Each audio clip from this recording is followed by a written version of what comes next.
Halo Sobat UMKM, tahukah kamu sektor usaha mikro, kecil dan menengah atau yang biasa kita kenal sebagai UMKM merupakan tulang punggung perekonomian Indonesia?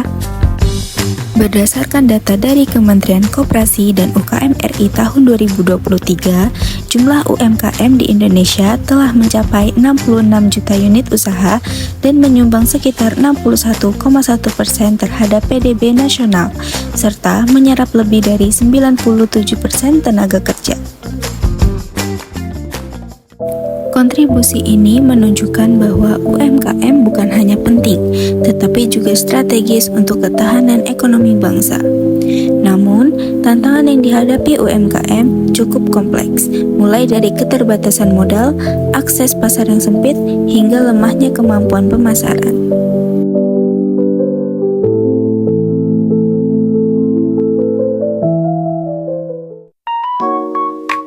Salah satu subsektor UMKM yang terus bertumbuh pesat adalah UMKM kuliner.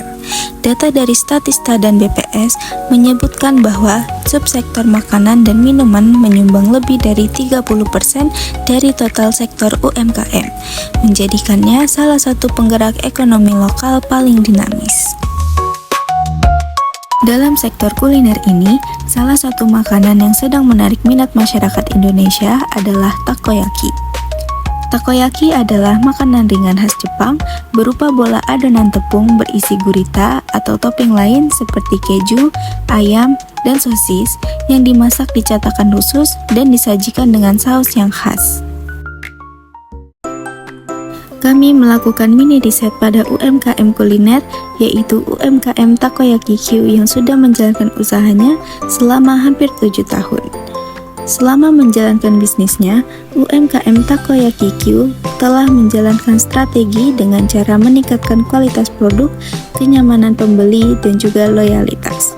Namun, dari sisi lain, UMKM ini masih belum meningkatkan dari sisi pemasaran modern seperti pemasaran lewat media sosial.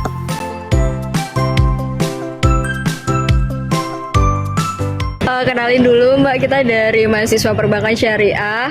Perbankan syariah itu ada 4 kelas, kita dari kelas A.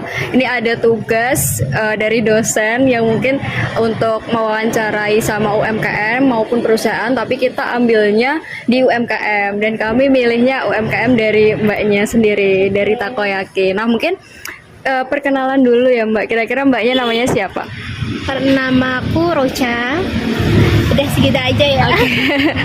Oke, mungkin cukup perkenalan nama aja ya Mbak. Mungkin langsung ke bidang usahanya, UMKM-nya. Kira-kira UMKM ini tuh dari tahun berapa? Ini dari tahun berapa ya? Waktu corona, ingat itu tahun berapa ya? Aku lupa 2019 ya Mbak? Corona 2019, terus aku yang PPKM berarti 2020 ya. 2020 aku mulainya. Oke, nah dari awal corona itu berarti langsung buka satu cabang atau langsung berapa cabang?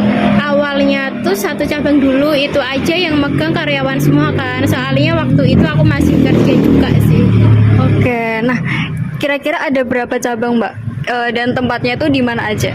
Kalau sekarang itu tuh tinggal 3 cabang di sini sama di UNES Gunung Pati. Oke, kira-kira untuk usahanya takoyaki semua atau berbeda-beda? Untuk saat ini yang masih jalan takoyaki, cuman untuk kedepannya itu mau nambah lagi sih, yang lainnya juga. Udah ada gambaran nggak Mbak untuk nambah usaha apa lagi? Kalau gambarannya sih masih rahasia ya, tapi kalau tempatnya udah dapet sih, tinggal nyari karyawan, jalan aja. Oke, nah selama berusaha di takoyaki ini, kira-kira ada kendala gitu nggak Mbak selama menjadi owner dan menjalankan bisnis juga ya Mbaknya ya? Kadang kan bekerja juga di takoyakinya ya Mbak, atau cuman karyawannya aja? Kalau aku malah seringnya jaga sendiri terus Mbak. Akhir-akhir ini kan, pertama tuh tak serahin sama yang jaga, itu masih saudara, jadi masih aman lah. Untuk akhir-akhir ini saudara kan udah pada lepas semua, jadi terpaksa mau nggak mau tak pegang sendiri, tak handle sendiri. Jadi kalau di karyawan itu karyawannya ada 1, paling aku dampingin. Terus nanti kalau nambah karyawan lagi, dijaga 2 orang, aku paling nanti jaga di stand lain.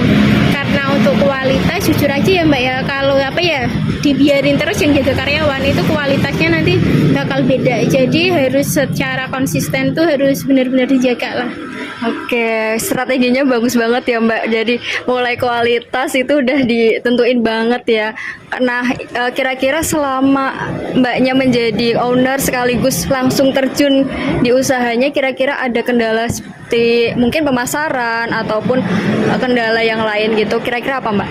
Kalau pemasaran, aku selama ini tuh belum pernah mencoba pemasaran yang apapun ya. Jadi cuman dari testimoni pelanggan itu biasanya kan waktu pertama nyoba, habis itu balik lagi, terus nanti baliknya ngajak teman. Jadi untuk sementara ini cuman lagi apa ya dari lisan ke lisan aja sih. Oke. Nah, kira-kira dari kendala-kendala itu dari Mbaknya sendiri sebelumnya itu ada strategi nggak untuk mengendalikan kendala tersebut?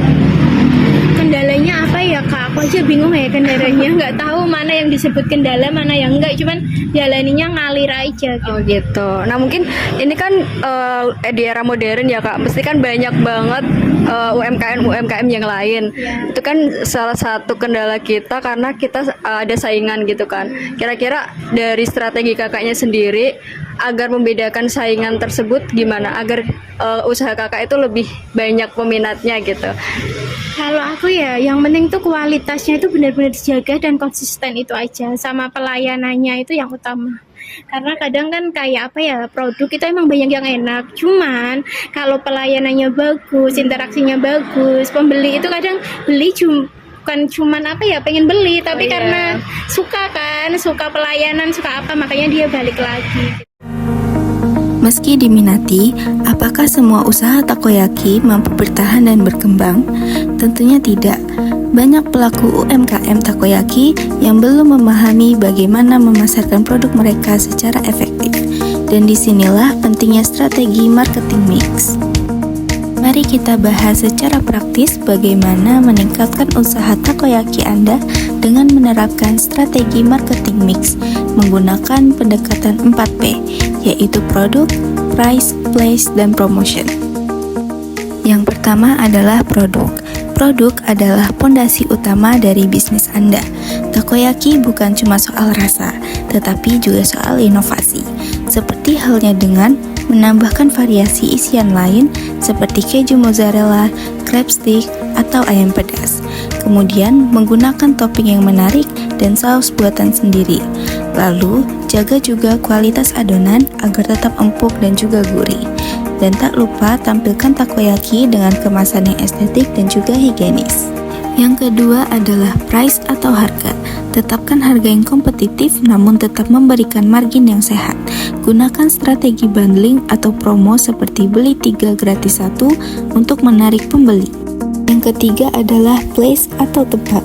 Sekarang tempat berjualan bukan hanya berupa toko fisik, melainkan juga toko digital. Di era digital, Anda dapat berjualan melalui marketplace, Instagram, dan juga WhatsApp bisnis. Dan yang keempat adalah promotion atau promosi. Gunakan konten menarik di media sosial. Anda dapat membuat video behind the scenes pembuatan takoyaki atau menggunakan testimoni dari pelanggan. Manfaatkan fitur Reels dan TikTok untuk menjangkau audiens muda.